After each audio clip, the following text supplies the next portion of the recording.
Mia, thank you so much for being here. Thank you so much for having me today. I was very excited that finally we can also meet in person and have a very productive conversation together.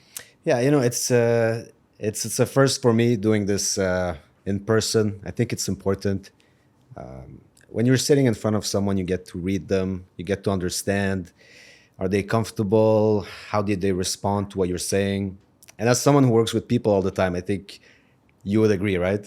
True. Yeah, I completely agree because as much as I do my best to meet, I do meet all my male clients in person. However, it's not truly very possible to meet all my female clients in person, but hence, that's the reason why I meet them in person because you can get the vibe check, the energy check, and you can also establish a proper professional relationship.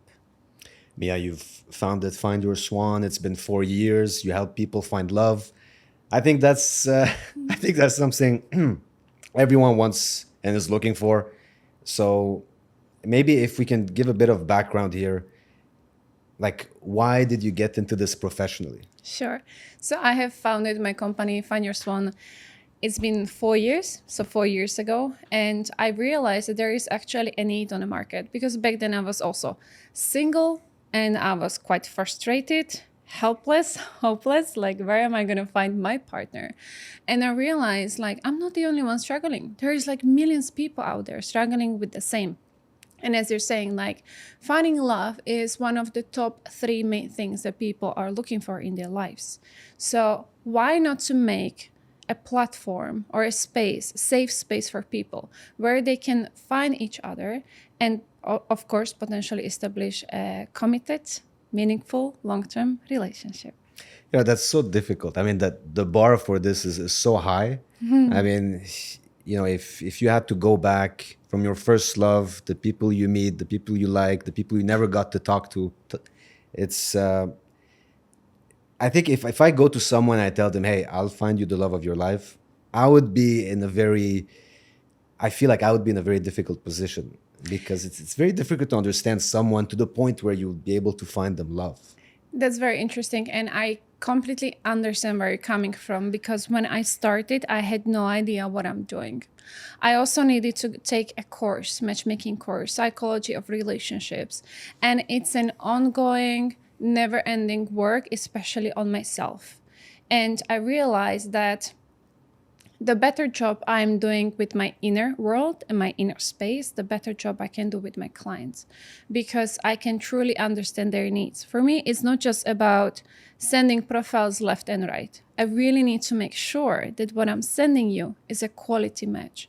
And trust me, with time, with practice, with experience, I got so good that when I send people on a date, it's always a positive feedback. Yes, they're exactly as you described them. They are having this kind of a character, personality, identity. I was not catfished because they're exactly as they are on the pictures. Yeah. So with this, I have, let's say, 99.9% success rate because my job is to put two people together that are perfect on a paper. And it depends on them when they meet in person, whether they can find the conversation flow, the chemistry, the attraction. So with time, you get the gist of it. You learn what questions to ask, what to read in people, and how to read in between the lines when they're telling you their life story. And Well, what also, does that mean? when they tell me about their previous experience with exes or maybe about what they're looking for in a partner, I kind of know what it reflects, what kind of needs, what they're actually wanting. Like, it's very typical of a woman to say, I need a man that is at least 6 feet tall. Why? Because he can make me feel safe. So, because of his height, he's gonna make you feel safe. I mean, I get it. I'm a woman myself, and it's very nice to have next to a tall man. But let's be a little bit realistic. Just because of his height, that doesn't mean he's gonna make you feel safe. Physically, financially, spiritually, and emotionally. Relationship needs more than just physical attributes, even though they're very important to every single one of us. There are more important attributes. So this is also my my thing to do, like to discover what's hidden underneath. Maybe I have a perfect match for you, but that person is not 6 feet tall. What are we gonna do about it? Are you gonna throw in a bin a perfect profile just because of few inches or few centimeters of his height? That would be quite a pity. You know, I'm very happy she's saying this so that I'm not disqualified from all the women in the world. Of course So not. Of course not. so Mia, let me get this straight. You're talking to someone, and whenever I'm talking about myself, I usually talk about myself based on how I see myself. So maybe I'll tell you, you know what, I'm very outgoing. I love to go out. I love to do this. I love people who love these activities. But maybe that's not who I am, right? Like when you say you read between the lines, is that what you mean? Like you look at their personality, how they behave versus what they say? Something in that sense, because I can tell you, like, I like to go out and socialize with people, and I'm gonna ask you why. Like, how does it make you feel? What are you looking for when you go out? Why does it energize you? What does it mean to you when you are in a social environment comparing to whilst when you're home alone? Why you prefer that and not that? So we get deeper to the roots of the need. Sometimes it can get uncomfortable, but that's my job. I'm not here to sugarcoat. I'm not here to tell you sweet lies, but I'm here to tell you the bold truth, sometimes ugly truth, and definitely something that might resonate with you and open windows, shut the doors to new opportunities and new people and new connections and new you.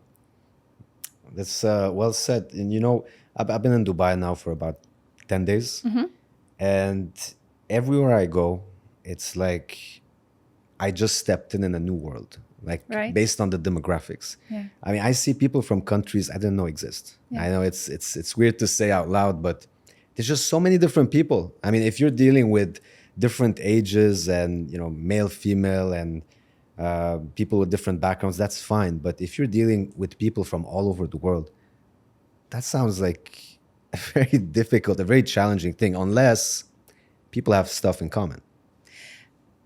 You know, the way you perceive it, okay, so I'm not just a matchmaker, I'm also a coach. And my job is also to rewire my own mind, to rewire my own brain. If I truly would believe that this is difficult, I would never ever make it. I need to believe that this is easy for me, it's flowing, it's effortless, and I'm gonna make it happen no matter what. Because I have the utmost faith that I can serve my clients to the point, to the highest quality point. And if I don't believe in this myself, and if I say it's difficult, that I'm not in the right business. So your perspective is completely fair, and I completely understand where you're coming from, because it was quite difficult in the beginning. But with the fact that I had the faith that, no, this is going to work, and I believe in it, and I believe in myself, the difficultness shifted into interesting, something new to learn, something new to discover, not about only other people, but also about myself and also about business. Is it always interesting, or does it sometimes get repetitive and boring? And you know what? You've seen this before. You know exactly what they're saying. You know exactly what they need. You're like, okay, I'm going to listen, but I know exactly what they're looking That's for. a good question. It happens many times that so many clients are kind of similar, but as you have, for instance, even twins, they're from the same parents, I'm the same environment, in the same social circles, maybe same school, same friends, but they are just so different. So every single person has completely different experience from their own perspective, and listening to them is always something new and refreshing. Always. You know, when I first started working, and you know, there was these more experienced people. They used to come up to me and ask me these rhetorical questions, something like, "What do you think is the most difficult part in business?" And that stuck with me even a decade later, because the answer was always dealing with people. That's always the answer. And as you grow, you realize that you can learn the numbers, you can learn the statistics, you can learn how to code, you can learn anything. But dealing with people is always the most difficult part because it's not a program. It's not you do this, they react this way. People are very unpredictable.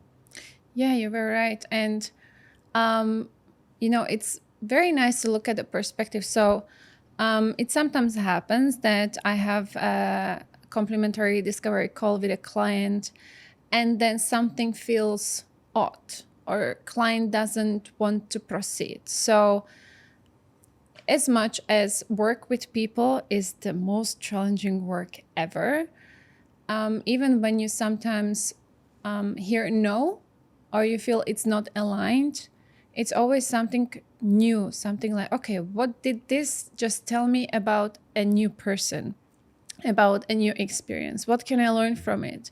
So even if it's not really yes to work together with a client, I look at it from the perspective, this was interesting interaction. Okay, what did it teach me? What can I implement for the next time? So every interaction with a person, I take it as a learning curve. So many times blessings, and I find it very, very interesting. I think that my questioning has been sounding a bit negative, but the truth is, I see both sides. Because if I'm in the best place in the world, but there's no people, I mean, we have this saying. It's in Arabic, which is the world without people is unlivable. Something like that. I'm roughly I love translating. that. Yeah, Yeah, that's so true. and I realize this when you go to these very fancy places and you're on your own or you're with bad company. You're like, it doesn't matter how nice it looks, it doesn't matter how good the food tastes. If you're with bad company, then you're not gonna feel this joy inside. So that's why I appreciate, Yeah. the fact of finding someone you can really connect with. I think that's super It's important. very precious and important. And we kind of have a similar saying back home. We say that it doesn't matter with who you are, because with your loved ones, you can have fun even in a barn. Like literally, wherever you are, if you are with people that you truly love and you enjoy their company and connection with them, wherever it is, you can have such a great time, right? You know what? Let's do something fun. So Yes. let's say we have like a new person. I have a friend wants to find love, and he contacts you. I feel like it would be really awkward for that person to reach out, right? I mean, how You would someone approach someone else and say, "Hey, I can't do it myself." Like, what would be the approach here? You mean like from a perspective of a man if he approaches me, or I No, a approach man him? approaching you for your services. Do you feel like there's a bit of discomfort? I mean, you say that you value confidentiality, and that's obviously very important. But do you feel like some people would be uncomfortable talking to you, or they're talking to you because they want to kind of skip the line? Like instead of spending months or years looking, they would just come to you and you would just find them something because you do this for a living. You're a professional. Interesting question. I cannot say yes, I cannot say no. It's yes and no. What I realize that those clients that I sign up with, they are not shy, they're super confident, they know exactly what they want because they know exactly the value of matchmaking. So, Mia, this is me, this is what I want. Go do your hard work because I'm tired of doing it by myself. My time is precious, my energy is precious. I can do better things with my time whilst going instead of going on useless dates. So you do the job, and they're like an open book. I don't even, of course, I always tell them I appreciate your honesty, your transparency. There is no place for judgment. This is your safe space. I really would love to get to know you. They are telling me everything, and I love that. And I'm so grateful for it because only then I can do a thorough and proper job. So, those clients that they really understand the value of matchmaking, they're like, here I am.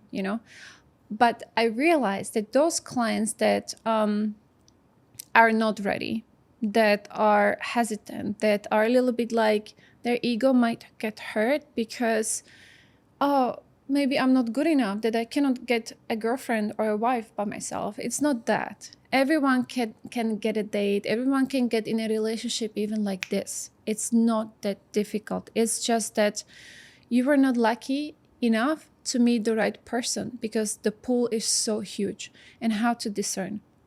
So those men that are a little bit shy, I notice that they are not as ready to proceed, which is okay. I give them the time.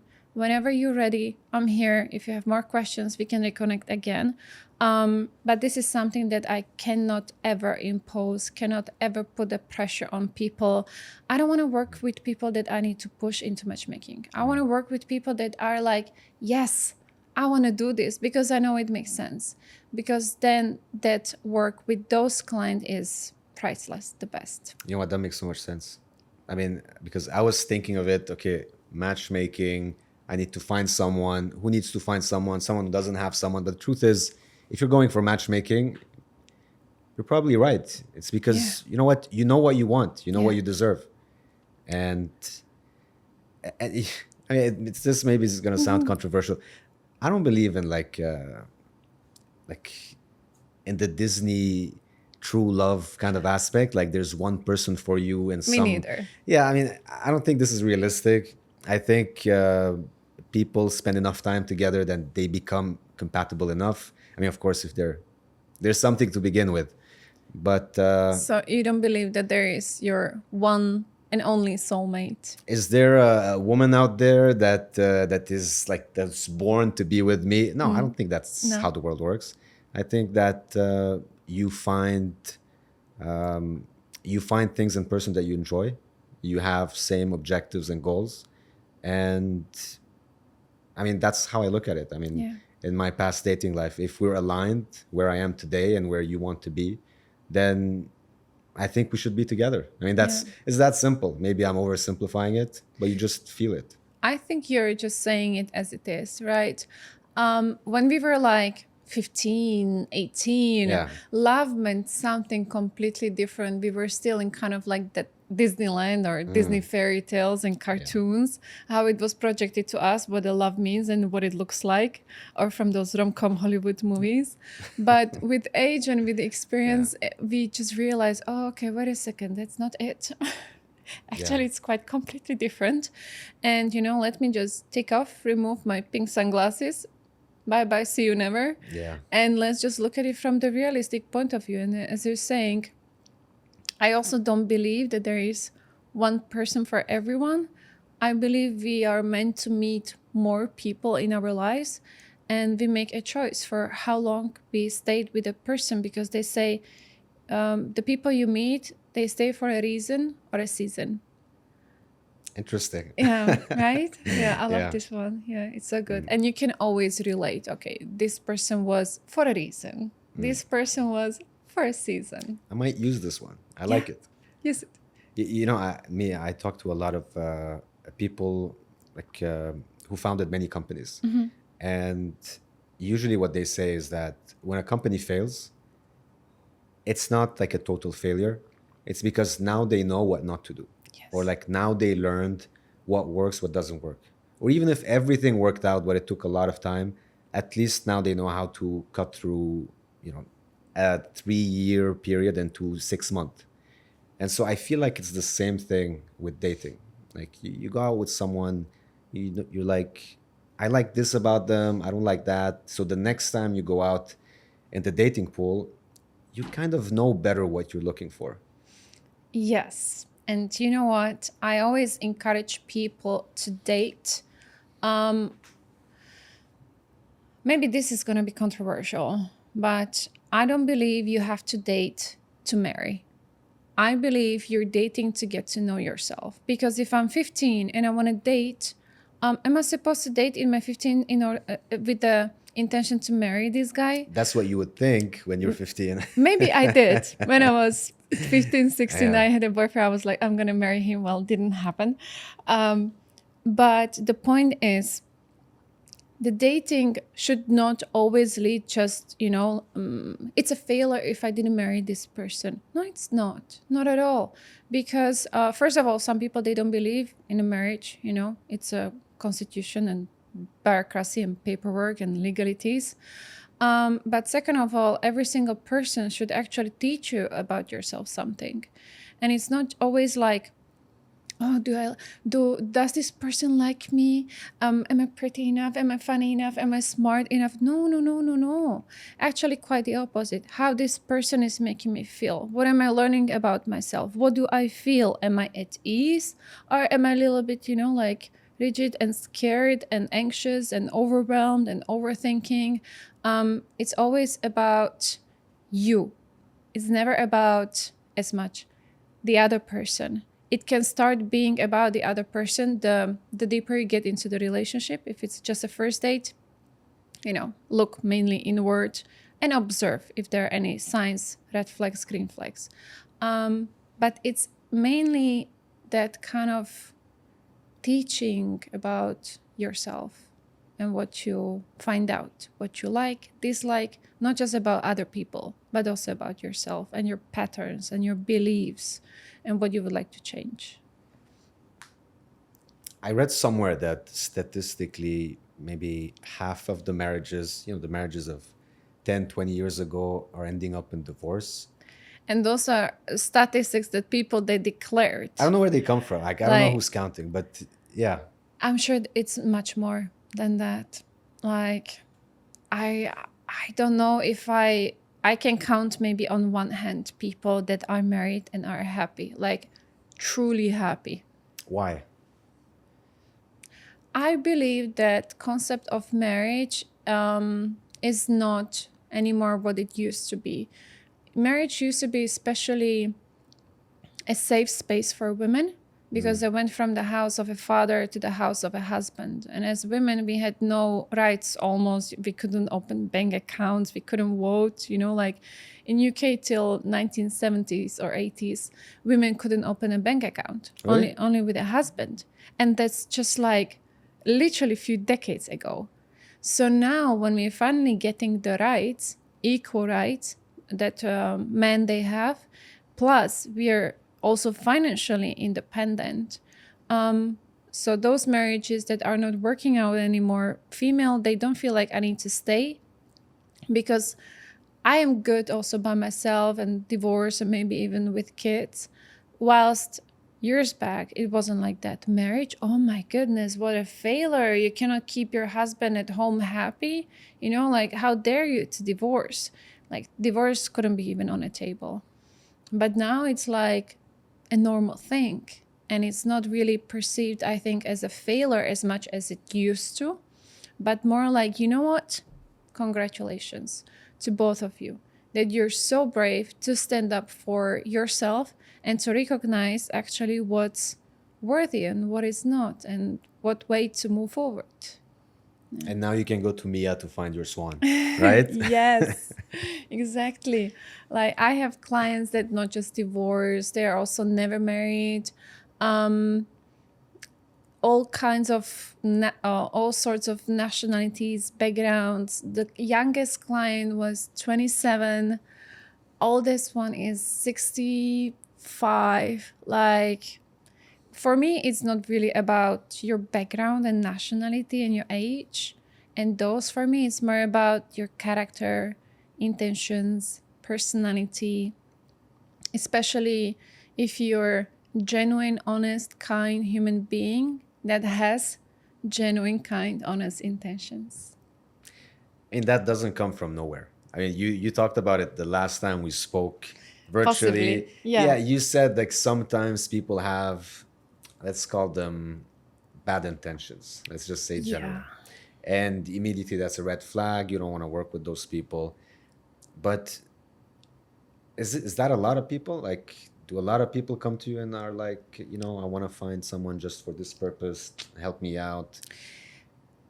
I believe that, like there must be people with not nice intentions and nice intentions. Like that's the world and how it works. We need a balance in the world, right? But I think I am very lucky about the type of clients that I attract. I had in the past 4 years, if I remember well, 2 or 3 instances where I found out that those people were not genuine and were trying to, like get around. But other than that, I'm very grateful with the people that I work with and are also approaching me. very genuine and honest.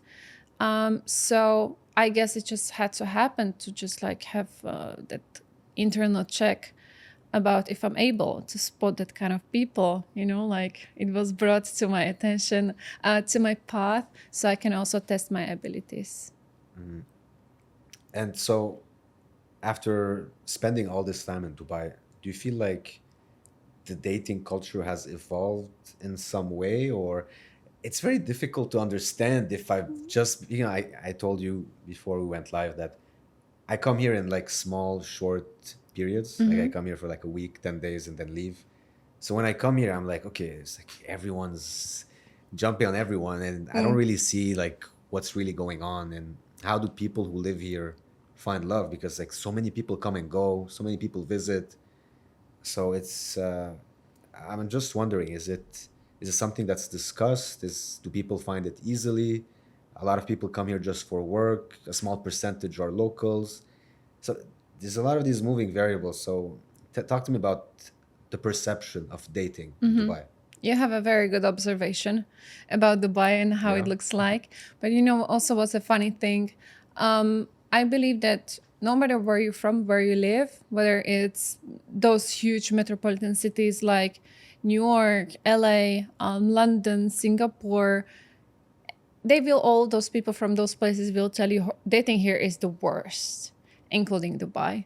I think we are in a serious dating crisis, worldwide serious dating crisis. I believe that even people in small villages, wherever in Europe or Canada or Asia, they struggle with finding someone because of the world we live in. However, I believe it's something that we can work on, but we have to work on it, especially individually and then collectively. So if we would like to change what we see on the dating scene right now, we all need to take the responsibility and be accountable for for the actions that we're taking. And you have to start from yourself. Like so many people, like, so for instance, the most common thing, ghosting, right? Yeah. Especially on dating apps. I don't even believe that such thing on dating apps can be applied like ghosting, because ghosting, I believe, happens after you establish a certain kind of a relationship with a person.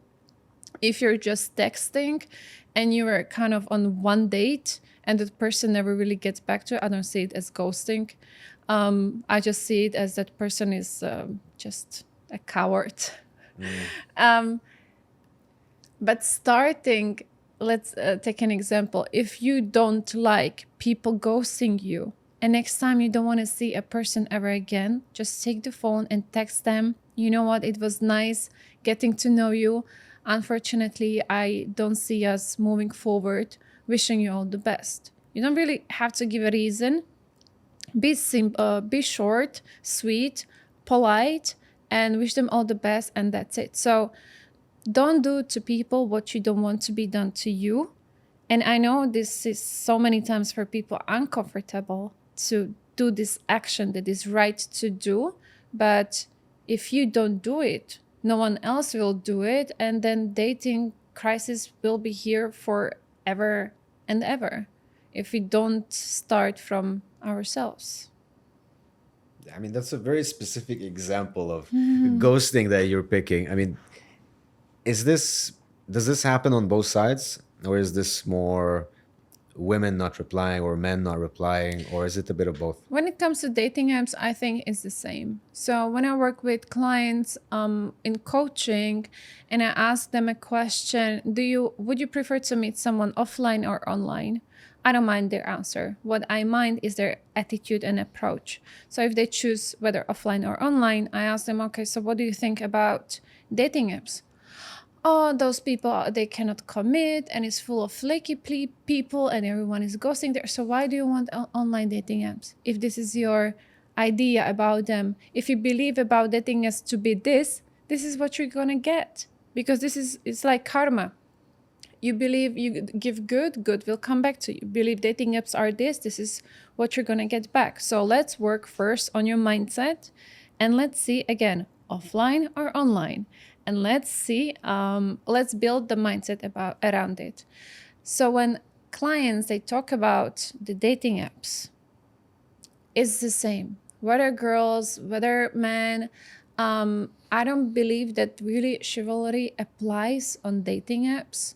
People are just so tired, so overwhelmed, exhausted, and they really more and more don't believe in dating apps, yet they're still using them.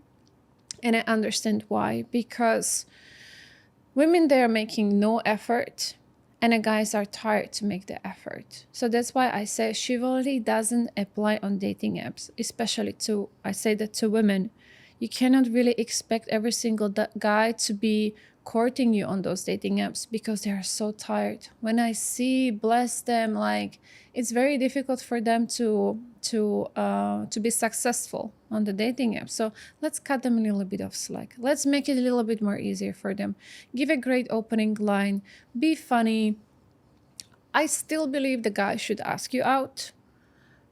This is like the principles of dating and asking out on a date, but make it easy for him. Don't be just like one word answers, not asking anything back, not to be creative, not trying to be funny.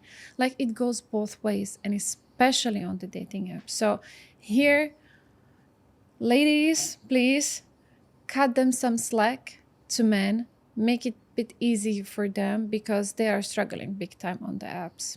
I'm not saying they are not, like supposed to Yeah. do any kind of a work, but I see why they struggle much more than women.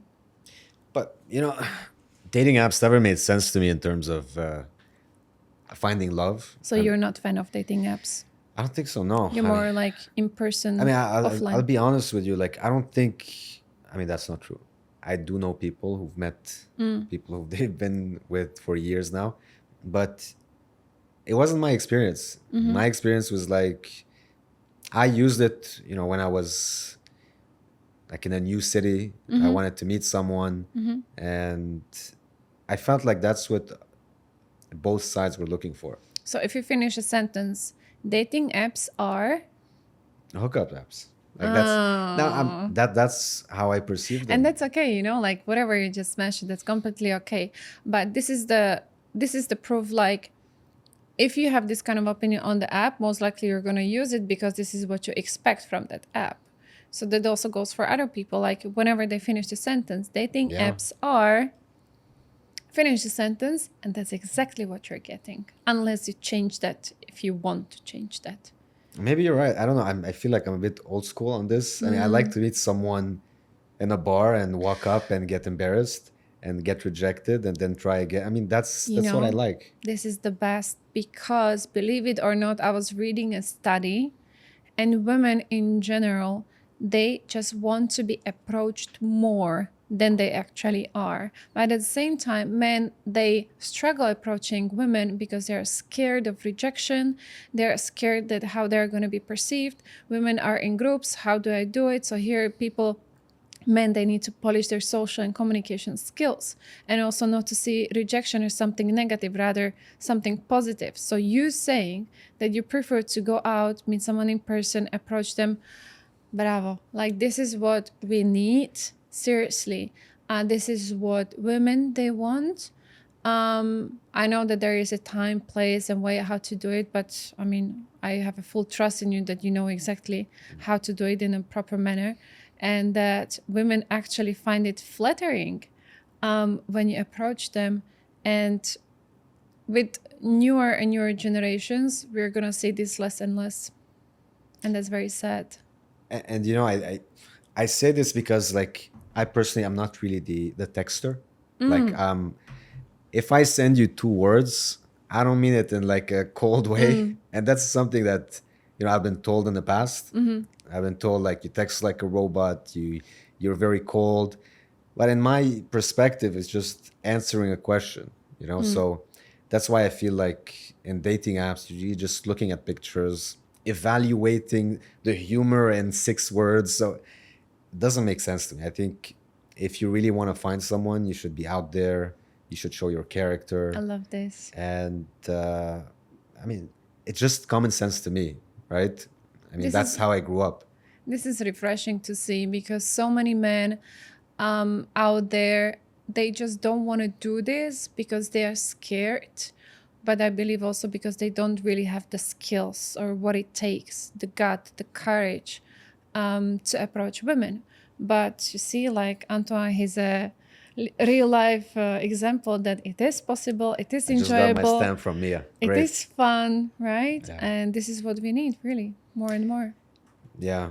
I mean, it's, I mean, you're right when you said it's all around the world. I mean, even, living in Canada, I feel like everyone has these same issues. Like they get to a certain point where they feel like, I need to find someone serious now. It's about time, like you see your friends getting married. I want to find someone.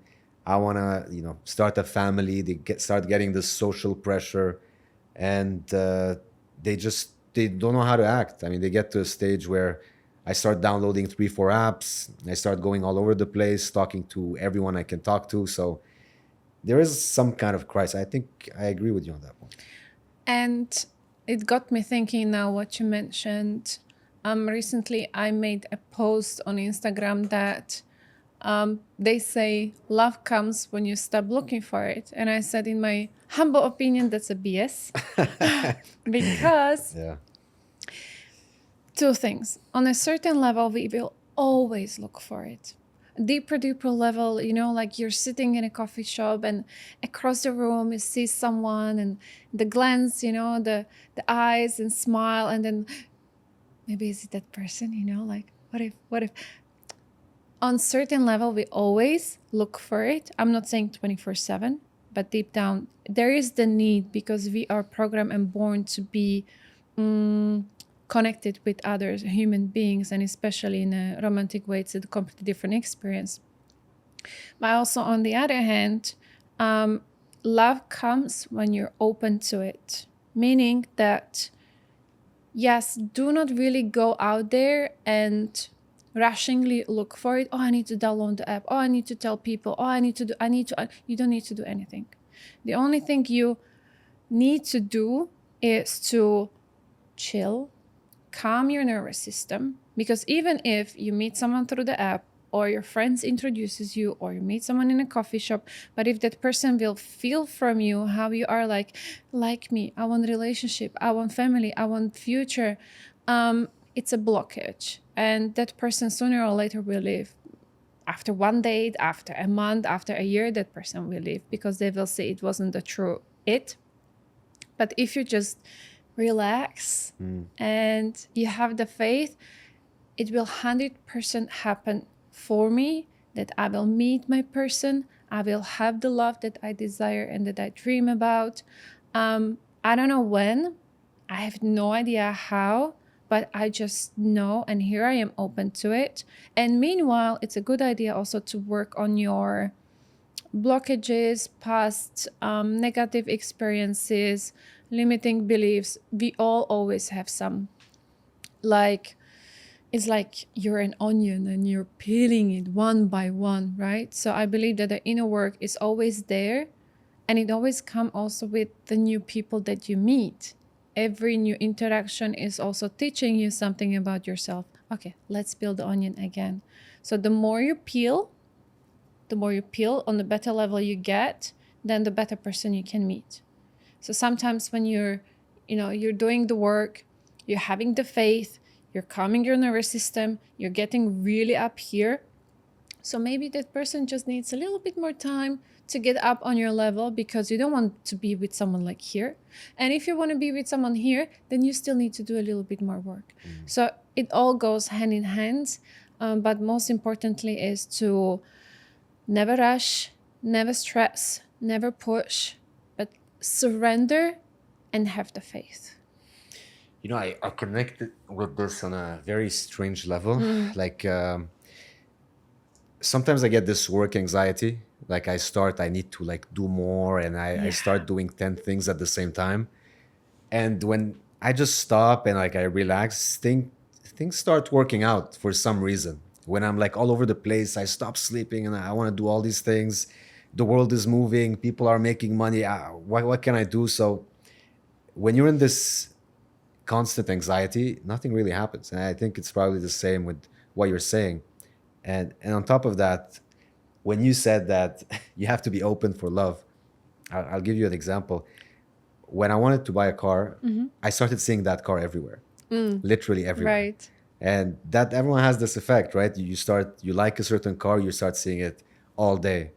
And maybe it's the same thing with I guess finding someone, right? If you're just open to it, maybe that person in front of you, yesterday you were saying, oh, who's that person looking at me? But now you're in a different mindset. You're like, oh, that person's looking at me. That's Yeah. nice. Yeah. So I completely get that. I mean, perception, making yourself ready to Yeah. start a new meaningful thing. That makes So, sense. with regards to your work and when you sometimes feel under pressure and stressed out, how do you calm yourself? I think I get to a point where I feel like this sense of hopelessness. I know it sounds dramatic, but sometimes you're like, I've been doing this for 2, 3 weeks and I just can't take it anymore. I'll just close everything and then just do something completely different. That's advice people told me from day 1 or 2, but you just do it eventually out of burnout or you're just tired mentally. And that's when you realize, life's not that serious. Relax, things will happen. And reiterating what you just said, but because I've kind of experienced this as well. And it's, you either will realize it by yourself or it's just going to happen naturally. Eventually, you're just going to be like, okay, you know what? Maybe I should just stop everything and just touch grass or something. No, I love what you're saying because so when I coach people, I always tell them, okay, this is about dating, love, and relationships, but the teachings, tools, and techniques that I'm going to give you is not just going to improve your love life, it's going to improve all areas of your life because I'm giving you my experience from clients from their love lives or love in general. And you know exactly how to implement it on business or buying a new car. So it's all the same. It's just in different areas of life. Whilst what people they were asking me the question like, it's so easy for people to build a good career or business or, like the professional path rather than the love life. And I'm like, yes, because at work, you know exactly what to do. Someone gives you the steps or you learn the steps. And you know that if you do this, you get promotion. If you could do this, you get a raise and this and that, like you follow the ladder. But in love, it's a little bit more, it's the same, but a little bit more complicated with a twist of human aspect. Work is work, but love is just work with other people. And the same way, like when you learn what to do at work, when you learn what to do with other people in a romantic scenario, you're just like putting yourself for success. So it's not really different. It's kind of the same as long as you learn what you need to learn about people, how, I don't know, for men, how women work, for women, how men work, because our brains, genetics, DNA, and everything is completely opposite. So if you really master that knowledge, like you can get in a meaningful relationship like this. And firstly, you will be even able to discern whether this is meaningful to you or it's not. But it's not as complicated as people think. They just put it on a side and rather focus on the work because work is a guarantee result and success, whilst relationship is not because they don't understand it. It's a little bit more complex than the work. But if you get into that complexity and you understand it, you can as much as build your professional career and your legacy in your business, that much you can also do with your private life. That was that was a powerful speech. So maybe I'm gonna ask you this one thing about the coaching aspect. If someone comes to you and say, you know what, give me one piece of advice, like I want to better myself, I want to start looking for the love of my life, what's one piece of advice you can give me? Okay. I think choosing just one is very difficult. That's why I'm gonna flip it. On a scale 1 to 10, how confident you are that you're going to meet a perfect partner, the love of your life, that you're going to be happy with till the rest of your life. On a scale 1 to 10, how much do you believe in it? 9. 9. Perfect. That's very high. Bravo. So what would have to change in order for it to be 10?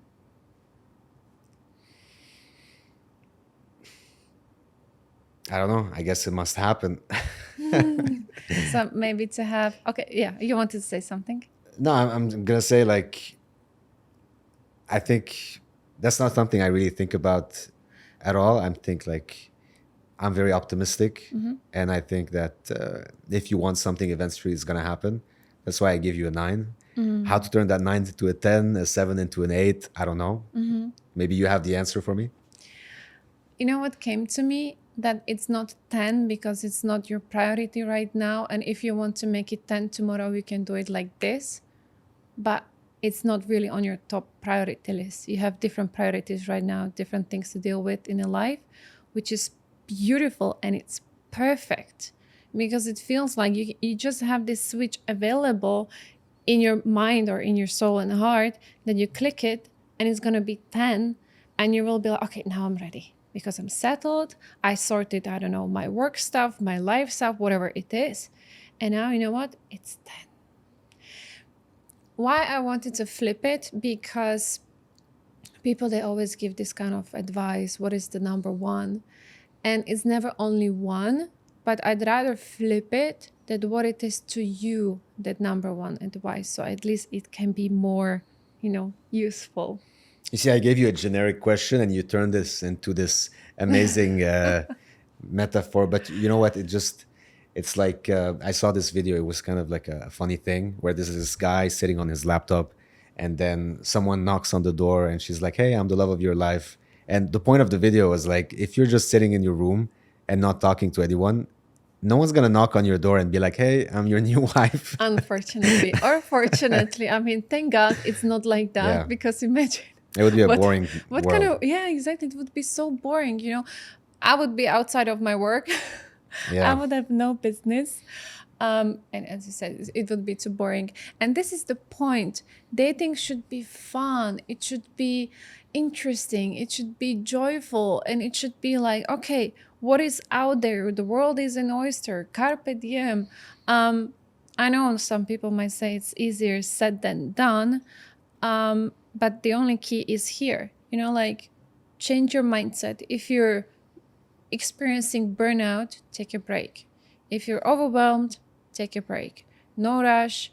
Like world is not going to end tomorrow if you're not going to find your person tomorrow. So just take it easy, take it slow, be kind to yourself, but be open at the same time, Don't walk around like, oh, no one likes me and I'm not lovable. And, don't. Yeah. Of course, everyone is lovable. And everyone can seriously get a relationship like this if they want to.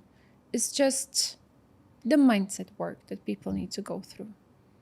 Don't overthink it. Be open to it. Mia, it was awesome having you on. Thanks so much for doing this. I had such a great time. Thank you for having me, Antoine.